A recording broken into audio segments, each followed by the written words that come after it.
Bien le bonjour, j'espère que tu vas bien. Tu vois ce mec? Dis-toi qu'il mange plus de 8000 calories par jour, c'est-à-dire 4 fois plus qu'un adulte. Bon, sinon, tu vois lui, tu le connais peut-être un tout petit peu mieux, c'est Teddy Riner, le judoka français. Lui, il mange plus de 6000 calories par jour, plus de 3 fois plus que ce qu'un adulte classique, normal, je dirais, mange tous les jours. Tu l'auras compris, aujourd'hui on plonge dans l'assiette des athlètes des Jeux Olympiques. On va regarder un petit peu comment ils mangent au quotidien, mais surtout comment est-ce qu'ils s'organisent pour réussir à manger autant en une seule journée. Mais avant d'aller plus loin, laissez-moi vous parler du partenaire de cette vidéo, l'application Joe. Tu connais très certainement Joe, mais si c'est pas le cas, je te rappelle que c'est une application de recettes qui fait aussi les courses à ta place. Dans l'application, tu as plus de 3000 recettes équilibrées, dont certaines qui sont parfaites pour les sportifs, et tu peux aussi y ajouter les tiennes. Comme ça, tu peux créer et gérer ton menu à la semaine et trouver de l'inspiration sans te prendre la tête. Tu peux d'ailleurs vérifier les propriétés nutritionnelles de tes menus puisqu'elles sont indiquées pour toutes les recettes présentes sur Joe. Il y a notamment l'indication de la quantité de protéines, ce qui est pas mal pour les sportifs. En fait, ce qui est bien avec Joe, c'est que tu gagnes du temps et de l'argent. L'application va directement créer une liste de courses basée sur tes menus, comme ça tu peux acheter uniquement ce dont tu as besoin. Pas plus, pas moins. D'ailleurs, adopter Joe, c'est l'assurance de consommer 2 fois plus de produits frais en moyenne. Bien évidemment, tu peux tout à fait adapter ta liste de courses, par exemple si tu préfères acheter une marque plutôt qu'une autre. Et puis le fonctionnement de l'application, il est hyper simple et logique puisque tu remplis ton panier en ligne et tu n'as ensuite plus qu'à aller chercher tes courses en drive ou à te faire livrer. Ça fait longtemps que je suis Joe de près et je suis vraiment très content qu'il fasse partie des partenaires du Nutri-Scope. Et pour marquer le coup, ils ont décidé de mettre à ta disposition un code promo pour découvrir Joe. Ce code, c'est NutriJoe et il te permet d'avoir 30 € de réduction sur tes 3 premières commandes. Bien sûr, si tu veux en savoir plus, je te remets d'autres informations dans la description. Bien, pour commencer, regardons ce qu'on appelle les besoins énergétiques des athlètes. Bien, avant d'aller un peu plus loin, reprenons certaines bases. Tu sais très certainement que ton corps est une machine et que, comme n'importe quelle machine, ton corps a besoin d'énergie pour fonctionner. Ton corps a besoin de carburant, comme ta voiture a besoin d'essence pour rouler. Le carburant que tu mets dans ton corps, que tu apportes notamment grâce à l'alimentation et aux boissons, est exprimé sous la forme de ce qu'on appelle des calories. Tu connais très bien ce mot. Et j'imagine que tu te doutes bien qu'il faut beaucoup plus de calories pour faire fonctionner le corps d'un athlète de haut niveau que le corps d'un adulte classique. C'est pour cette raison qu'on estime qu'une femme a à peu près besoin de 1500 calories par jour, entre 1500 et 1700, 1008, et un homme entre 2000, 2200, 2300. Attention, ne t'énerve pas derrière ton écran, bien évidemment que tout ça dépend de la taille, de l'âge, de l'activité physique. Par exemple, je t'ai déjà expliqué que personnellement, je consomme entre 3200 et 3500 calories par jour. Mais là, on fait une moyenne. Dans les dépenses énergétiques qu'on va avoir au quotidien, pour toi comme pour moi, on va avoir surtout ce qui nous nécessite un effort psychologique. Souvent, ça va être notre activité professionnelle et aussi ce qui nous nécessite un gros effort physique, c'est-à-dire souvent nos déplacements et notre sport. Et puis, il y a certaines personnes qui ont des dépenses qui sont surtout physiques, même sur leur lieu de travail. Je pense aux maçons, je pense aux déménageurs, je pense aussi aux serveurs qui sont tout le temps actifs toute la journée. Mais pour les sportifs, c'est différent, puisque pour eux, leur métier, c'est le sport. Donc t'imagines bien qu'en termes de dépenses énergétiques, c'est assez phénoménal, puisqu'un athlète professionnel va faire entre 5 et 7 heures de sport par jour en moyenne. Déjà, quand on part de ce constat, on a les besoins qui vont nettement augmenter et presque doubler, puisque une femme athlétique va être à peu près à 3000-3500 calories par jour, alors qu'un homme va facilement atteindre les 4000 à 4500 calories par jour. Mais encore une fois, ce qui s'appliquait pour un non-sportif s'applique aussi ici, puisque tout ça, ça dépend encore une fois du profil, la taille, le sexe, l'âge, etc. Et c'est ce qui nous amène très logiquement à cet exemple, Teddy Riner. Teddy Riner, c'est un champion de judo, tu le connais très certainement, c'est un poids lourd, il mesure 2 mètres et frôle les 150 kilos. Donc c'est un mec assez balèze et qui en plus consomme un sport qui est assez gourmand en calories. Là on n'est pas en train de parler de curling ou de golf, on est en train de parler de judo qui, comme tous les sports de combat, consomme énormément de carburant. Même si ça dépend de l'intensité, et même si dans ses entraînements, il ne fait pas que du judo, et même si quand il fait du judo, il ne le fait pas forcément toujours à 100%, le judo, comme la plupart des sports de combat, va brûler à peu près entre 800 et 1000 calories en une heure. Donc si tu regardes qu'il s'entraîne entre 5 et 7 heures par jour, tu comprendras très facilement pourquoi on explose très vite les compteurs de calories, et qu'on arrive sur un total à la journée d'à peu près 6500 calories pour Teddy Riner. Attention, c'est pas du tout le plus, même si là je t'ai pris un beau bébé avec un sport assez gourmand. Le plus, ce sont souvent les haltérophiles qui, eux, peuvent consommer jusqu'à 8000 calories dans une seule journée. Bien, j'imagine que c'est plutôt clair pour toi maintenant que ton assiette et celle de Teddy Riner, c'est pas du tout la même. Et justement, allons voir dans son assiette un petit peu comment il s'alimente. Et la première chose dont je voulais te parler, ce sont les protéines. Pour que tu comprennes ce qu'est une protéine, il faut que tu gardes en tête que ce que tu vas retrouver dans ton assiette peut permettre d'entretenir, de construire et de réparer ton corps. C'est un petit peu comme si tu mangeais des aliments que ton corps allait casser comme des espèces de briques de Lego. Et après, ces briques de Lego, elles peuvent servir à réparer, entretenir ton corps. Par exemple, si tu te coupes demain en te rasant, tu vas avoir besoin de réparer ta peau. Ce sont des protéines qui vont venir réparer ça. Dans le cadre d'un sportif, qu'à chaque fois qu'il y a un effort qui est fait, les muscles souffrent et les muscles sont un petit peu détruits d'une certaine manière et reconstruits un tout petit peu plus fort à chaque fois. C'est comme ça qu'on prend de la masse musculaire. Comment est-ce qu'ils sont reconstruits? Grâce à ces briques de Lego qu'on appelle les protéines. Donc forcément, si tu as compris ça, tu imagines bien à quel point c'est très important pour un athlète d'en avoir suffisamment parce qu'ils ne passent un peu leur journée qu'à abîmer leur corps d'une certaine manière, que ce soit dans l'effort physique de manière classique, mais aussi dans la prévention des blessures par exemple. Bon là je suis un petit peu dans le cliché parce que je te parle des protéines et du muscle, mais il faut que tu dises que les protéines ne sont pas des briques qui ne servent qu'à ça. Ta peau, l'intérieur de tes os, tes hormones, des choses aussi que ton cerveau fabrique pour pouvoir envoyer des ordres dans ton corps qu'on appelle des neurotransmetteurs, toutes ces choses-là sont faites en protéines. Donc tu imagines bien que le besoin il est forcément très important pour que le corps fonctionne bien, pas uniquement dans le cadre de la réparation ou de la construction des muscles. Tout ça, ça donne quoi? Ça donne des sportifs qui vont consommer entre 1,6 et 2,2 grammes de protéines au poids de corps, ce qui fait qu'un athlète comme Teddy Riner consomme à peu près 300 grammes de protéines sur une journée. Bien évidemment, ces protéines doivent être consommées sur toute la journée. Le but, c'est pas de consommer toutes ces protéines d'un coup. C'est prouvé scientifiquement que si tu fais ça, tu vas en gaspiller une petite partie qui vont finir dans les toilettes. Donc l'idée ici, c'est de faire plusieurs prises alimentaires avec des protéines à chaque fois, entre 4, 5 et 6 repas par jour. Bien sûr, ici, il y a les classiques, la viande, le poisson, les œufs, les protéines animales. Mais quand on consomme autant de calories et autant de protéines, on ne peut pas s'arrêter qu'à la viande, le poisson et les œufs. Tu dois forcément trouver des protéines à côté. Et c'est ici que rentrent en compte des protéines très intéressantes que tu dois surtout pas oublier, qui sont les protéines végétales. Je pense aux protéines des féculents complets, je pense aux protéines des légumineuses aussi, les lentilles, les petits pois, les pois chiches, ce genre de choses. Bien sûr, comme je te le répète souvent, l'idée c'est pas forcément d'avoir beaucoup de protéines, mais surtout d'avoir beaucoup de protéines de qualité. Donc dans le cadre d'une alimentation pour un athlète de très haut niveau, on va être uniquement sur des protéines top, c'est-à-dire vraiment du poisson frais, des bonnes viandes, de boucher notamment, des œufs bio, tout ce qui est poisson pané industriel et nuggets de chez McDo, tu imagines bien qu'on les met de côté. La deuxième chose qui va être très importante dans l'alimentation d'un sportif, ce sont les sucres que tu vas aussi parfois retrouver sous l'appellation glucides. Ce qui est intéressant avec le sucre, c'est que c'est le carburant préféré de ton organisme. C'est aussi celui qui est le plus facile à utiliser par ton corps pour produire de l'énergie. Ce qui va être intéressant avec le sucre, c'est qu'il n'a pas besoin d'être transformé. C'est tout de suite du carburant.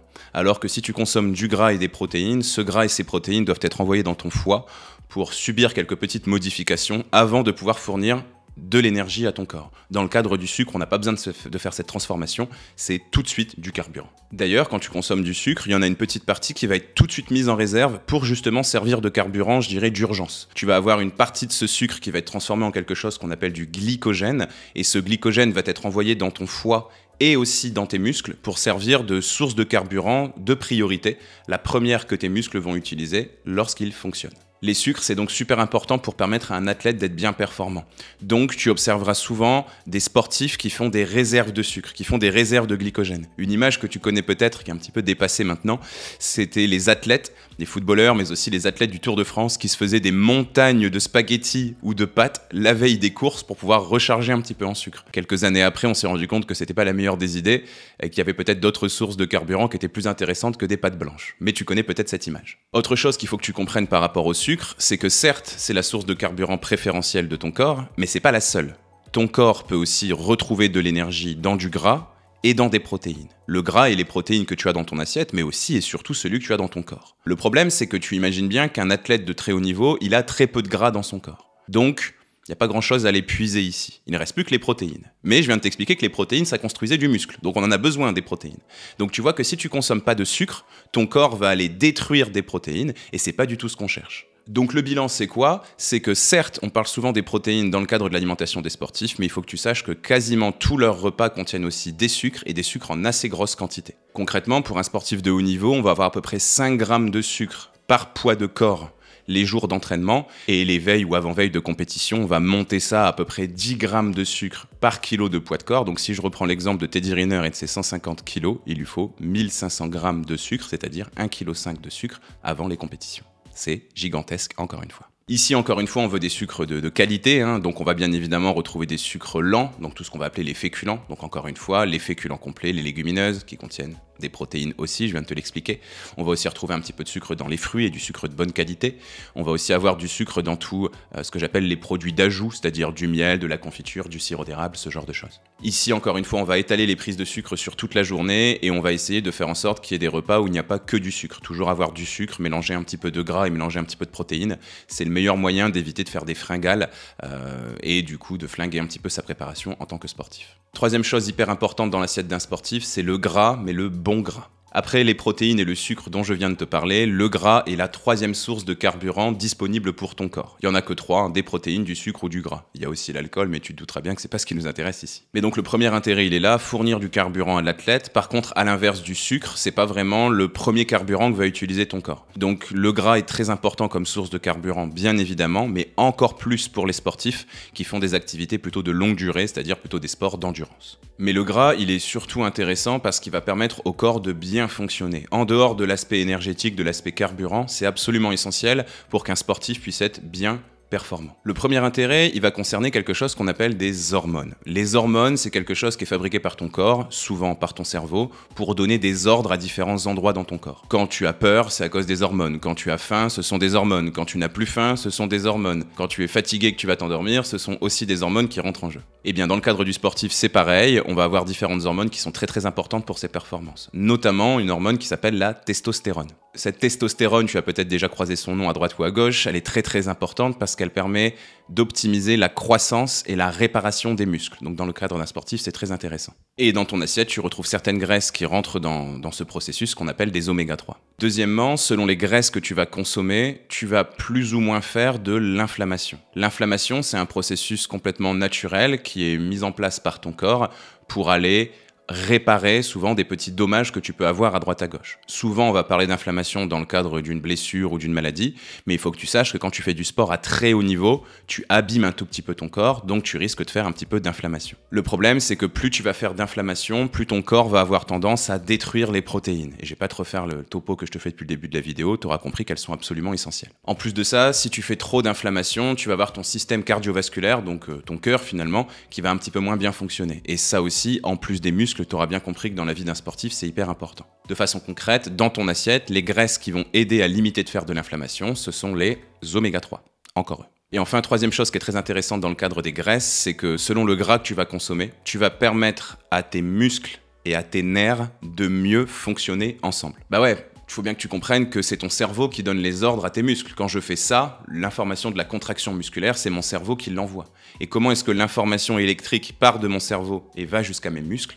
Grâce aux nerfs, ou grâce au système nerveux si tu préfères. Et bien ici, certaines graisses vont faciliter cette communication nerveuse, qui vont la rendre plus efficace, mais aussi plus rapide. Ça veut donc dire que la contraction musculaire se fait bien, mais en plus de ça, l'athlète va être plus rapide et plus réactif surtout. Et concrètement, les graisses que tu retrouves dans ton assiette qui permettent de faire ça, ce sont les oméga 3, encore une fois. Donc bien évidemment, tu t'en doutes, j'en parle à énormément de vidéos, les oméga 3 sont très importants, surtout dans nos sociétés occidentales où on a tendance à en manquer un tout petit peu. Les sources les plus intéressantes, ce sont les poissons, les coquillages, les crustacés, mais aussi tout ce qui est fruits à coque, noix, noisettes, amandes, pistaches, et les huiles qui en contiennent naturellement beaucoup, les huiles de noix, de colza ou de lin que tu vas utiliser pour les vinaigrettes. On retrouve aussi un tout petit peu d'oméga 3 dans les graines, dans les avocats ou les œufs de la filière bleu blanc cœur qui peuvent être aussi intéressants à inclure à ton alimentation. Le quatrième élément qui est vraiment un pilier dans l'alimentation d'un athlète, ce sont ce qu'on appelle les micronutriments. Et là, tu peux peut-être prendre un petit peu peur, mais n'aie pas peur de ce mot. Tu vois, je t'expliquais tout à l'heure que tu avais des choses que l'on retrouve dans ton assiette qui t'apportent du carburant. Le gras, le sucre et les protéines. C'est un petit peu comme l'essence que tu vas mettre dans une voiture pour qu'elle puisse fonctionner. Mais il existe certaines choses qu'on retrouve dans ton assiette qui n'apportent pas de carburant, qui n'apportent pas d'essence, pas d'énergie, pas de calories si tu préfères, mais qui sont super importantes quand même. Tu vois, dans ta voiture, c'est un peu pareil. Il n'y a pas que l'essence qui compte. Il faut aussi que tu mettes de l'huile, du liquide de frein, du liquide de refroidissement, du liquide de lave-glace dans le moteur. Et bien dans ton corps, c'est un petit peu pareil. Il y a certaines choses qui ne te nourrissent pas, mais qui sont absolument essentielles. C'est des choses dont tu connais peut-être le nom. Je pense notamment au calcium, qui est une brique dure qui permet de construire l'émail de tes dents et la paroi extérieure de tes os. Je pense aussi au fer, dont tu as peut-être déjà entendu parler, qui est le constituant principal de ton sang et de tes globules rouges. C'est grâce au fer que tu vas pouvoir respirer et oxygéner ton corps. Et puis il y en a plein d'autres, hein. Je pense à du magnésium, je pense à de la vitamine C, etc. Ici, j'ai pas envie de te perdre là-dedans parce que c'est vraiment des détails un petit peu de professionnels de santé et il y a beaucoup d'informations et beaucoup de chiffres. Ce qu'il faut juste que tu te dises, c'est que les quantités de tous ces micronutriments, donc les vitamines, etc., ça va dépendre souvent de la qualité de l'aliment que tu vas consommer. Par exemple, si tu prends une pomme qui a été cultivée dans des conditions optimales, à la bonne saison, gorgée de soleil, sans ajout de trop de pesticides, qui a eu le temps de bien grandir, etc. Et si tu prends une autre pomme d'une qualité absolument déplorable, on va se retrouver avec des apports en sucre qui sont quasiment les mêmes. D'accord? Donc d'un point de vue énergétique, ça va pas changer grand-chose. Mais par contre, ce qui va changer, c'est que la pomme de qualité, elle va contenir énormément de ces fameuses vitamines, de ces fameux micronutriments dont je te parle, alors que la pomme de qualité, c'est pas le cas. Et c'est encore une fois quelque chose qui nous emmène vers un principe que je te répète très souvent, c'est qu'avoir une alimentation équilibrée n'est pas une question de quantité, mais surtout une question de qualité. Et dans le cadre des athlètes des Jeux Olympiques, cette qualité, c'est la priorité numéro 1 pour constituer leurs assiettes. Les deux piliers, ils sont assez évidents. Le premier, comme je te le disais, c'est de choisir des aliments de qualité selon leur origine, leur mode de production, etc. Donc très souvent, on va être sur des aliments qui sont les plus locaux possibles, cultivés à la bonne saison et bio, bien évidemment. Et le second pilier, c'est la diversité alimentaire. Comme il y a beaucoup de vitamines et de minéraux différents, il y a aussi des choses qu'on appelle des oligo-éléments, on retient pas ça. Ça ferait beaucoup trop d'informations, beaucoup trop de choses à contrôler si les athlètes devaient regarder chacune des teneurs en vitamine A, vitamine B, vitamine C, vitamine D, etc.